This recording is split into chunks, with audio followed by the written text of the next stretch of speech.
Hi everyone, welcome to my podcast called Let's Talk About.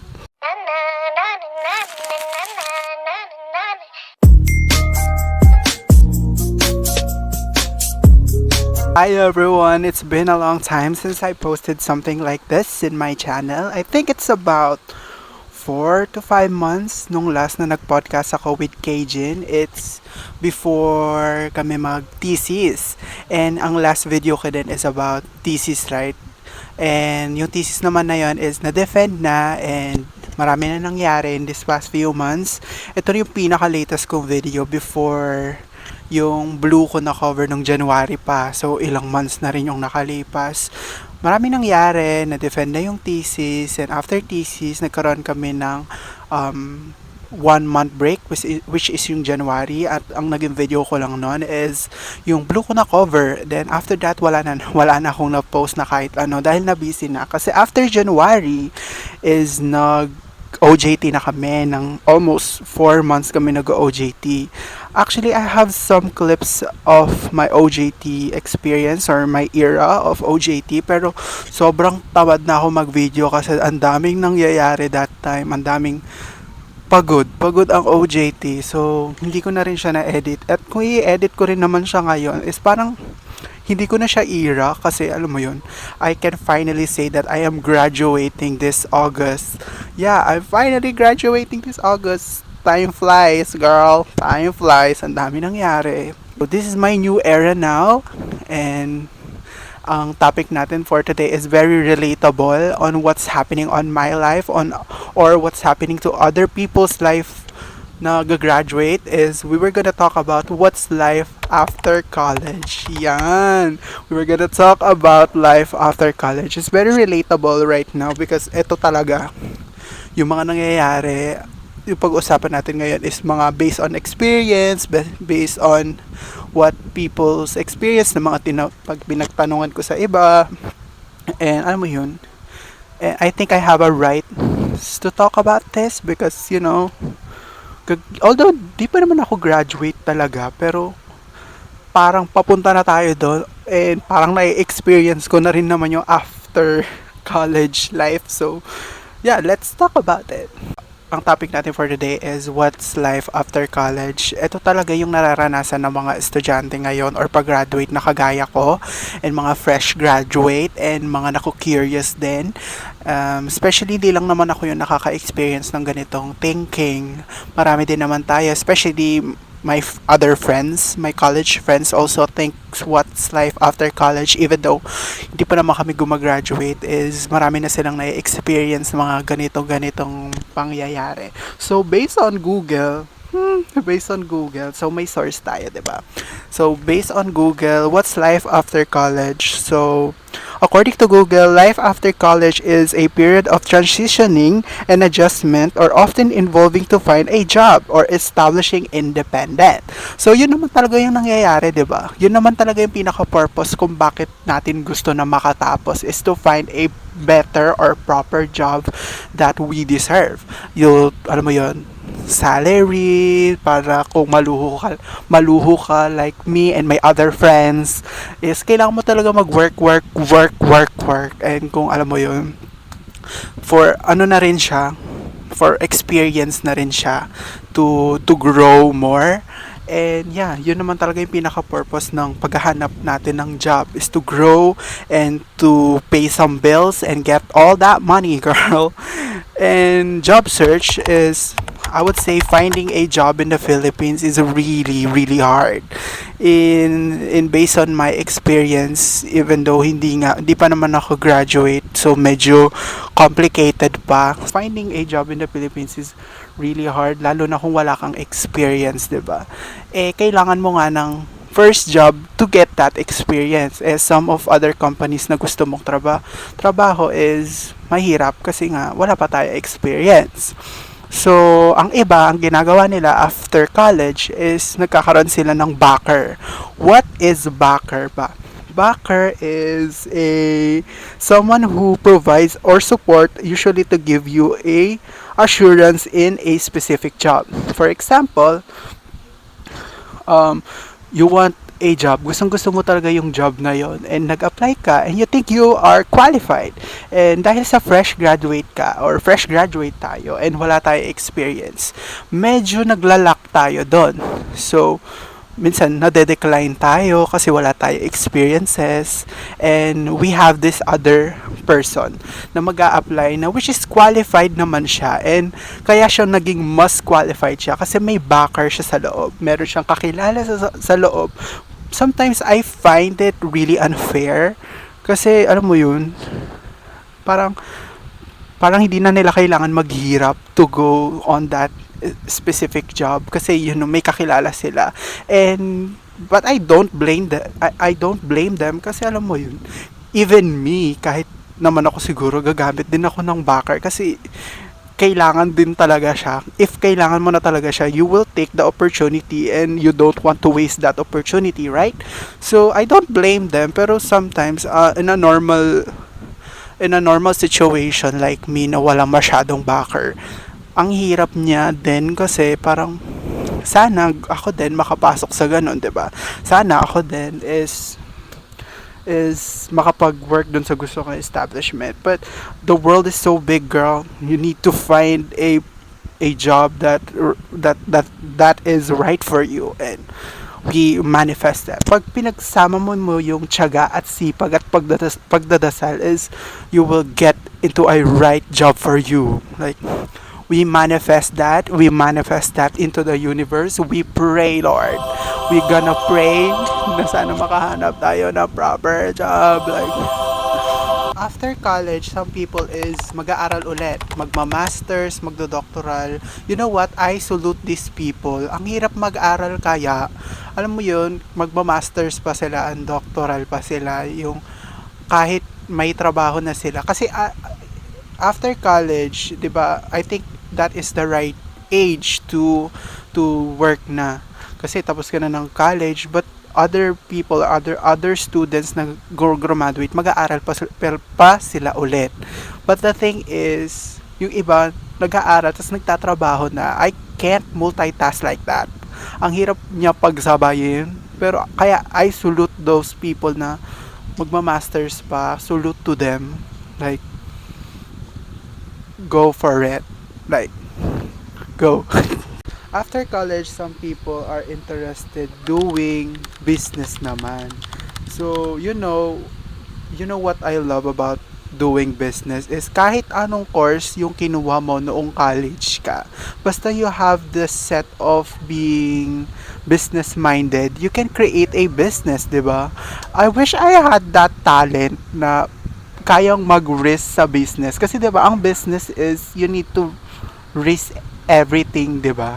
Hindi ako risky na tao pag sa ganong bagay. Pero na lang sa tao, I can risk pero I can't risk sa business. Kaya I salute those people too. Alam mo 'yon, ang laking benefit pag meron kang alam sa business. Kasi for example, kunwari ako, I'm a tourism student. May kakilala akong nursing student. Tapos graduate siya, naging nurse siya. But at the same time, kaya niya mag-business. So after niya maging nurse, pwede siya mag-business kasi may alam siya sa business, 'di ba? Minsan kasi yung business, 'di ba may course na business sa college, which is maganda rin pag tinake 'yon. Pero may mga taong may kunwari gusto gusto niya maging nurse siya. So iti-take niya yung nurse, meron siyang kaalaman sa pagbe-business. So kaya niyang pagsabayin. So nakaka-proud yung ganun, 'di ba? May alam kang ibang bagay. May alam kang ibang bagay kaysa dun sa isa lang na bagay. So, alam niya pa kung paano mag-business. So, dalawa yung kinikita niya.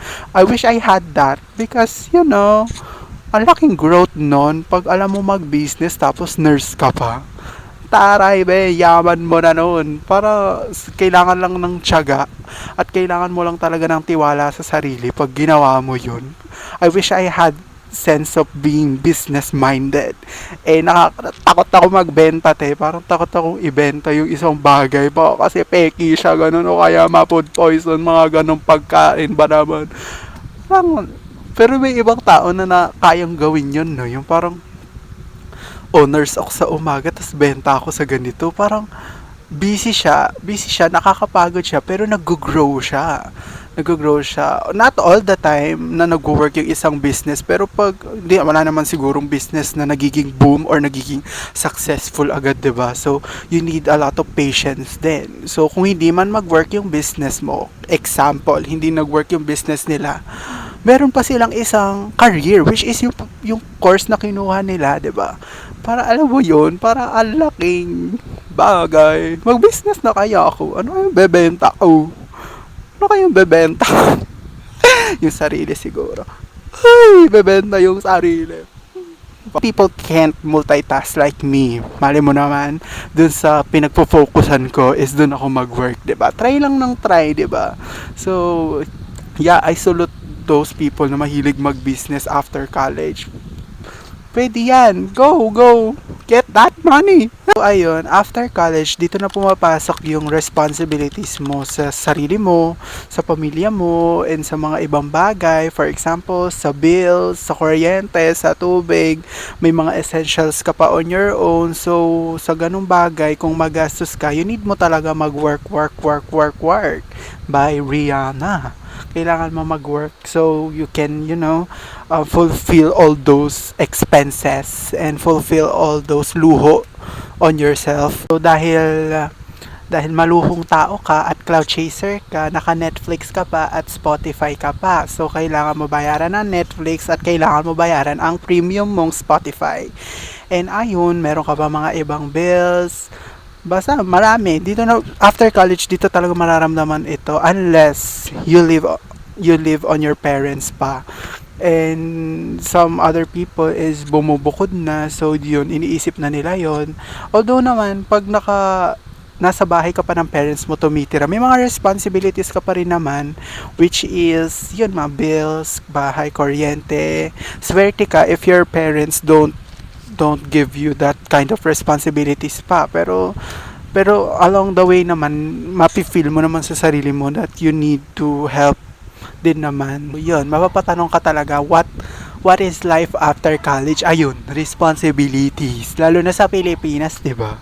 Sa mga alam mo yun, basta alam niyo na yun sa Pilipinas pag graduate ka na, oh, si ganito, oh, si ganyan, oh, bayaran na yung ganito, oh, si ganito, oh, yung ganyan.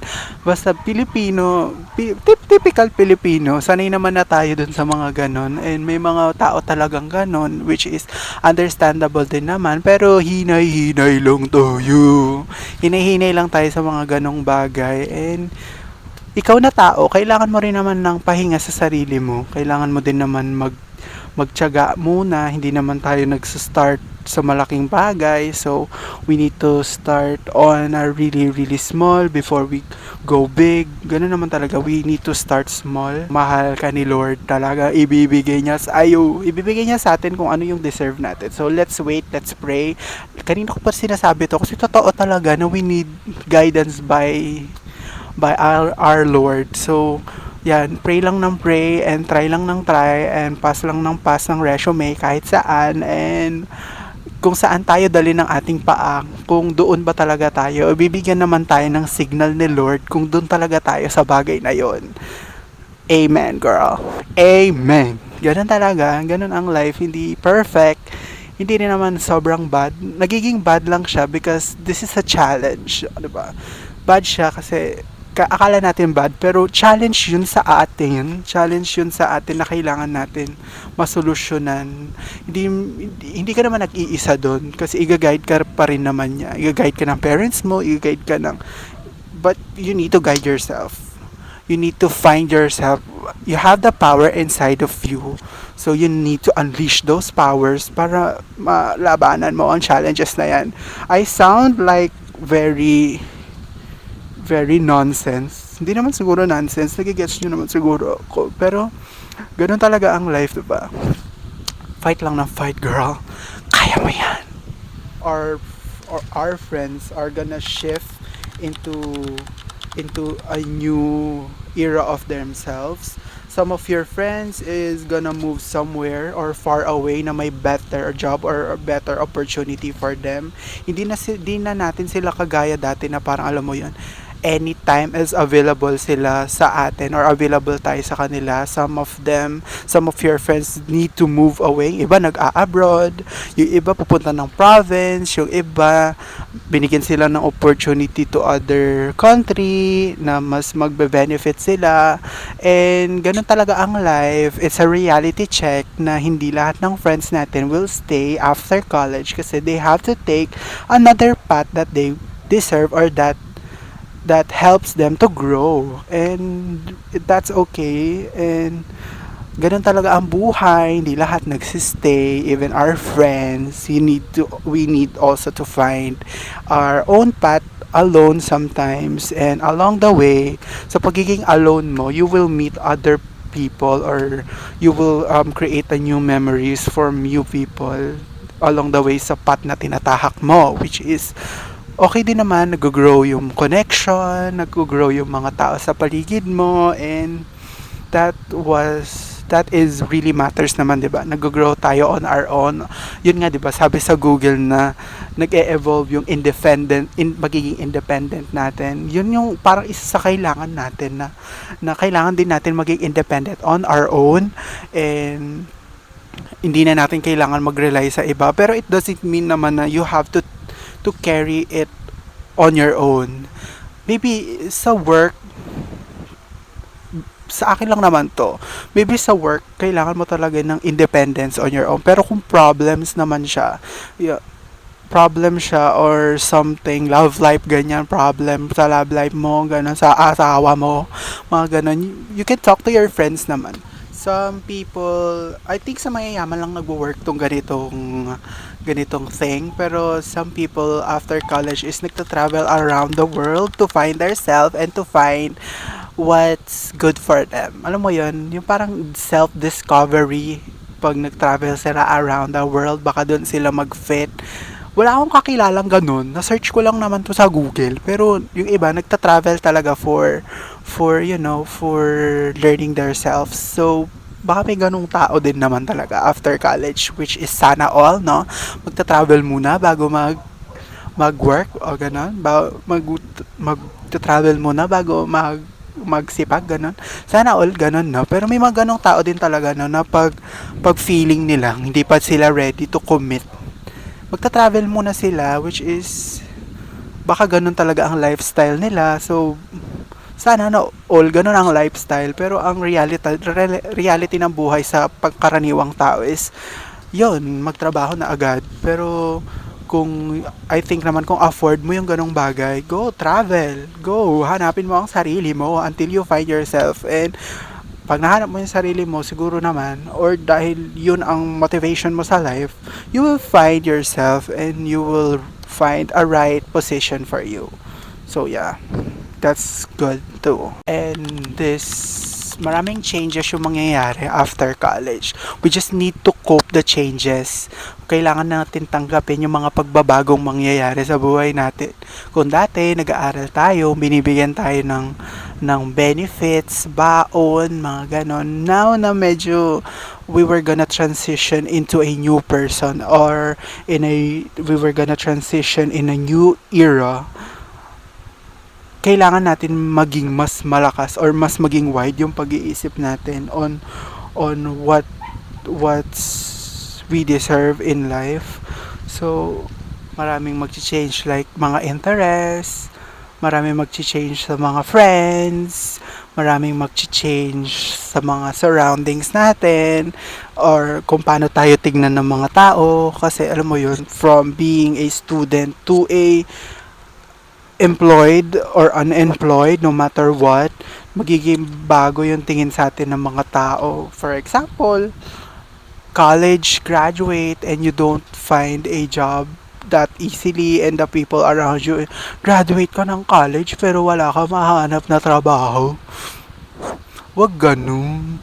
Wag ganun. Kasi parang alam mo yun, they are trying to, I'm sure naman they are trying to change on what you think. Pero as long as wala kang papakinggan na ibang tao, just you and yung mga taong naniniwala sa iyo, that's all really matters, no?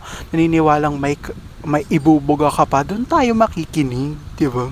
So, after college, marami nagwo-worry. I also worried about what's gonna happen, although I'm not graduated yet, pero na-experience ko na yung iba-ibang mga nabanggit ko kanina. Na-experience na natin yung mga ganon. I am really hoping and I'm really praying for us to have a better life in the future, and I am manifesting you. Tanggapin mo ang glitters na ito para sa magandang kinabukasan nating dalawa. So, after college, I think ito yung time para ma-discover mo yung sarili mo. Ma-discover mo yung mga bagay na gusto mo mangyari sa buhay mo. Kung ano talaga yung interest mo sa buhay. Yung iba kasi, di ba, may mga ibang tao na tinake lang nila yung course nito to have a degree or diploma. Pero hindi naman talaga nila ipo-pursue yung course na kinuha nila, which is totally fine. uh, make sure lang na wala kang tinatapakang tao kasi the world is so big, so mas maraming bagay o mas maraming opportunity ang naghihintay sa iyo. So after college is a time to find yourself on what fits for you. Tama ba yung English sa fits for you? Some of them kahit hindi connected sa course na kinuha nila, basta may makuha lang sila na magandang trabaho is okay na sila, which is okay din naman. Basta marangal lang trabaho na kinuha, okay siya. Okay siya basta kumikita ka ng tama at sapat at kinukuha mo yung pera ng walang kahit anong illegal ganun. Okay siya kahit ano pang trabaho yan, kahit ano pang work yan. Basta marangal, ulit-ulit pero totoo, basta marangal, hindi sa bisyo is okay siya. Okay siya. So after college, mapapaisip ka din talaga kung ito ba yung bagay na gusto ko? Ano ba talaga yung bagay na gusto kong mangyari? To be honest, myself, I'm really, really confused on what I want right now. But one thing for sure is I want to be successful. Lahat naman tayo, my friends know what I want on my life, and my parents know what I want for them. So, hindi ko pa alam. Medyo blurry pa. Medyo blurry pa yung mga pangyayari. Pero alam ko kung ano yung gusto kong gawin. And I wish this path na tinatahak ko is ito talaga yung path. Hindi ako naliligaw. Sana lahat tayo ganun. No? So, yung mga path na tinatahak natin ngayon, sana ito talaga yung path na para sa atin. Kung hindi man, sana i-redirect tayo to a right position, on a right track. And I know, Lord, doing something for us, doing something that's what the best for us. Dilagay man tayo sa maling daan, for sure naman tong sa daan na tinatahak natin, kung mali man ay may matututunan tayo. So lakad lang ng lakad until we reach the final destination. Scary. The final destination of what we deserve. So, laban ng laban lang sa life, no. Di man natin siya makuha ng mabilisan. Mas maganda na yung mabagal at pinaghihirapan, dahil pag pinaghirapan natin is mas maganda yung balik sa atin. Diba? I really miss this kind of content, no? Ang daming nagdaan. Ang dami kong naisip na, alam mo yun, ano ba to? Ang dami kong naisip na pwedeng i-topic this past few weeks na walang ginagawa. Pero ang dami kong say sa what is life after college, no? Kasi yun ang nararanasan at ayun ang realidad. So, na-miss ko yung ganitong talk-to-talk challenge. Kasi after nung last podcast, never na ako nakapag-podcast ulit. Kinakausap ko na naman yung sarili ko. So, kailangan ko na mag-podcast. Baka kumita tayo dito. Jeez. Nakakamiss yung ganito. I just want to say thank you for watching this video. And thank you for waiting. I hope someone's waiting for me. Huy, walang nag-wait. Pero I know maraming magbabago sa mindset ko ngayon. Kung ano man yung mga na-advise ko ngayon, I'm sure I'm gonna watch this video again and to realize kung ano man magbabago, pero yung mga sinabi ko ngayon, yun yung mga naiisip ko at yun yung mga motivation ko para sa iyo at para sa akin. So, thank you for watching this video, and oh my god, this is see you to another podcast. Bye y'all.